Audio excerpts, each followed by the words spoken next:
In this video, we're going to work on a problem you can download from tonybell.com. Go to the website, click the PDF link, and you'll notice there's no sign in, no sign up. The PDF just pops right up. You'll scroll down and find whatever problem it is that we're working on. As you scroll through the problems, you'll notice many are free and open, like the one you're watching now, but some are members only. I think the free and open ones are enough for most people, but if you can't get enough of me and you'd like to join and get access to those members only videos, click the join button underneath the YouTube play box. All right, thanks so much for watching. Let's get started. Let's have a look at problem 12.1a, all about leverage, all about M&M, Modigliani, and Miller, some Nobel Prize winners, and they won their Nobel Prize for this concept. And it's a little weird, actually, that they won their Nobel Prize for this concept, because as we'll discuss at the end, there's lots of problems with this proposition. But let's jump into the problem. We'll solve the problem, then we'll just discuss M&M a little bit more at the end. XYZ company has no debt and is financed 100% through equity. Sorry, I'm just clicking on something here. The company has 800 common shares outstanding, and the price per share is $150. EBIT is expected to be $10,000 per year. Okay, you invested in this company because you love their debt-free capital structure. You're a fan of Dave Ramsey. Google Dave Ramsey if you don't know who that is. That's a person who hates debt. So you've invested in a company because you like them, because they don't have any debt either. You own 120 common shares. So that's what you bought. Assuming a dividend payout rate of 100% and assuming no taxes, it's a big assumption. That's one of the big problems or challenges to this M&M proposition. What's your cash flow from owning the shares? Okay, so they're going to pay 100% out of their profits, and it said their EBIT is $10,000 per year. And then that's earnings before interest and taxes. So their interest, if they have no debt, is zero. Their taxes, if we assume away taxes, one of the big critiques of this method, is zero. So their profits are $10,000 and they're going to pay it all out. So the question is, how much of the company do I own? I own 120 shares. There are 800 shares out there. I own 120 800ths of the company. 120, I don't know why I said 800ths like that. I own 120 of 800 shares. I own 15% of the company. So I'm entitled to 15% of that when they dividend it out. So 15% of $10,000 means this thing's going to be giving me $1,500 per year in perpetuity. So that's my ongoing cash flow from owning the shares. That's the answer to question 1. Okay, question 2. The company is debating borrowing money in a way that would make its capital structure 25% debt and 75% equity. We don't like that because we invest in this because we love that they're debt free. Maybe we still love the company, but we're not happy with this. The interest on the debt, we only own 15% though, so we can't tell them what to do. The interest on the debt would be 6%. After borrowing, the total assets of the company would remain the same. The money would be used to buy back shares. You intend to keep all 120 of your shares. What would the cash flow be under this new capital structure? Okay, let's compare the capital structures. I'll do one in maybe blue. So let's do it in red. The old one. Old structure, and then we'll have a proposed structure over here in green, just to kind of lay out what the balance sheets are going to look like before and after. I think it'll be very helpful in understanding what on earth is going on here. So we know balance sheet looks like this: assets equals liabilities plus shareholders' equity. So let's think about it for the first version of the company. Company had 800 shares. Shares were $150 a share.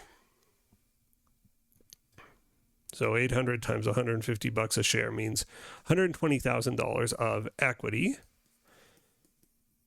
It had zero debt, So what are the assets? Well, 0 plus 120 is 120. The assets must be 120 or this balance sheet doesn't balance and accounting doesn't work and my whole life was a fraud. So I think it works. I think that's makes our balance sheet balance.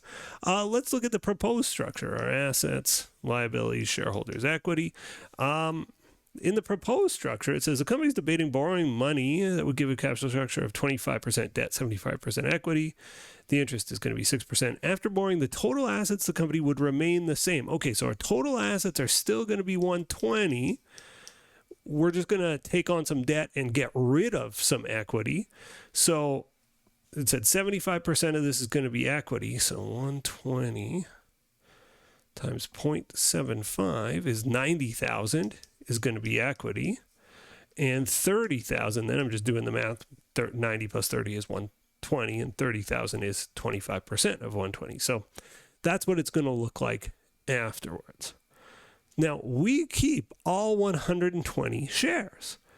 How many shares have to get canceled here? Our shareholders' equity goes down by $30,000. How many shares is that $30,000 reduction in equity? So we said that the shares are $150 each, and we reduced our equity by $30,000. How many shares did we cancel? Looks like 200, but let's run the numbers here. 30,000 divided by 150. Yeah, we must have canceled 200 shares. Bought back 200 shares. So company buys back 200 shares, leaving it. It had 800. Well, now it got bought back 200. So now there's 600 shares out there in the world. And we still own 120 of them. We own 120 now out of 600 shares, not 120 out of 800. We own 120 600ths of the company. 120 divided by 600. I don't know why it sounded funny to me. Maybe just me. We own 20% of this company. Okay, so this newly, restructured company. Now we own a bigger chunk of. We own 20%. Let's look at its income statement from EBIT down. So our EBIT is going to be $10,000. It's expected to be $10,000. Our interest, now we do have interest. We borrowed 30 grand, 6% annual interest, 30 times 6%. $1,800 in interest. Our taxes we're still assuming are assumed away to be zero. So our company's new net income is $8,200, 10,000 minus 1,800. We own 20% of it. So 8,200 times 0.2, we own 1,640. So what would your cash flow be under the new capital structure? Our piece of the pie is 1,640. Now, this will happen when a company takes on more debt. It generally will always look better for the shareholder in this type of proposal. And as we saw last chapter with weighted average cost of capital, debt capital is cheaper. So often you're encouraged here to take on more and more debt.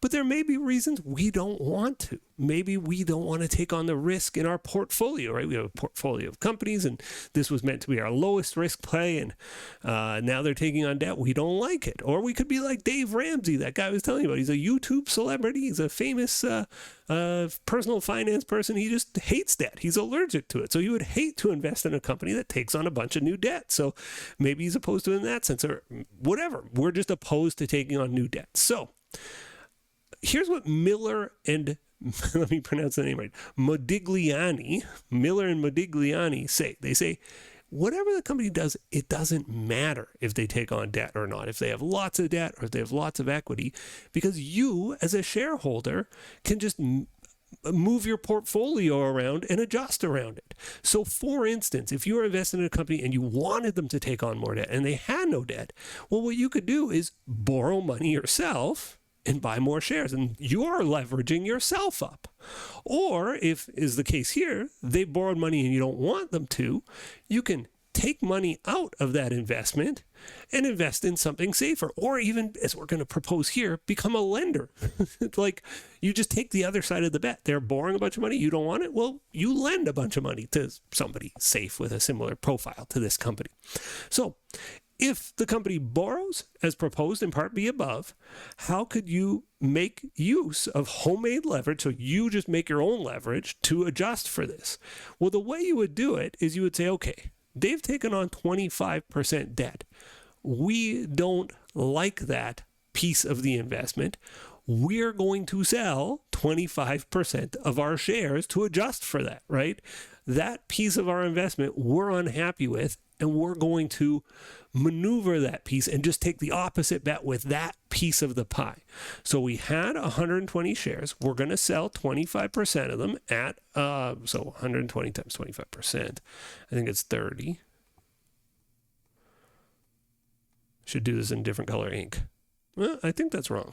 120 times 0.25. It's got to be 30. Yeah, 30. I don't know how I got 31.25 there. Let me do this in blue ink. So it's 30 shares to sell at $150 each. That's $4,500 in cash. And the idea is we should become a lender with that, and it counteracts the other side, right? It counteracts what the company has done because we are on the other side of the bet with that piece of the portfolio. So 4,500, and let's just say we can get 6%, same rate here. We're just in the exact equal and opposite position, and it just cancels out, and we end up in the exact same place we were. That's the idea here. 4,500 times 6%.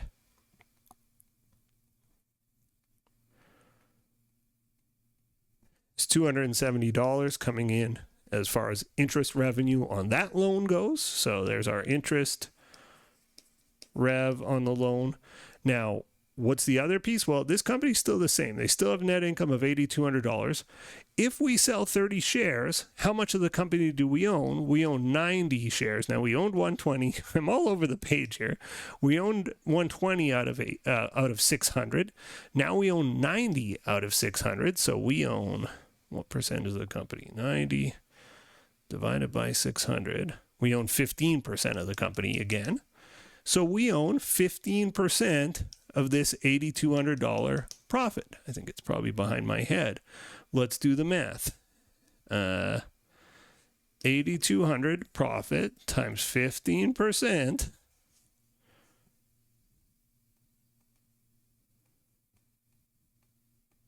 is $1,230 in dividend income. We have $270 in interest revenue. We have $1,230 in dividend income. We are $1,500 in revenue from our investment. And because we're on opposite sides of the same bet, we're in the exact same place, right? As far as risk goes, we've laid off that risk. We've passed along the risk, I guess. Counteracted it might be the best way of saying it. So we've solved 12.1a. A quick comment on this M&M proposition. It's a very interesting insight and a useful insight, and it's worthy of its Nobel Prize win. So if I sound like I'm criticizing it, I'm really not. But you need to use it as a thought exercise. So the idea is, I think, a really smart insight, and that is, if you're invested in a company and it's not taking on enough risk, you just take on more risk yourself. Let the company do what it's going to do. And as an investor, you're rational to just take on more risk yourself in your own portfolio. If they're not risky enough, well, it's on you to, if they're too risky, rather, it's on you to reduce the risk. And again, make portfolio adjustments to reduce the risk. They sort of say, therefore, because we assume investors are rational and markets are efficient, that's what will happen. And therefore, it doesn't matter what the company's capital structure is. In reality, a big factor here is income tax, which people are taxed differently than companies, and debt is tax deductible in the hands of a company, not in the hands of an individual. The interest on debt, I should say. Bankruptcy is a thing that is just really not contemplated in their proposition. And finally, markets aren't always efficient, and people don't always behave ethically and rationally. So a lot of things cause this to fall apart. On a fundamental level, though, it's like, you have to assume no taxes for it to work this way. I think as a thought exercise, very insightful though, very insightful. You as an investor are rational to shape your portfolio around the company, and you can certainly do that. And I think that's a reasonable insight, and I think obviously a Nobel Prize worthy insight the way it's laid out. And I don't think I've done it justice here. But in reality, it sort of falls apart when faced with real world, what's the word here? Constraints, I suppose. It assumes away many real world constraints that are all too legitimate. Anyway, I've rambled long enough. Thanks for watching, and I'll see you in our next video. Goodbye.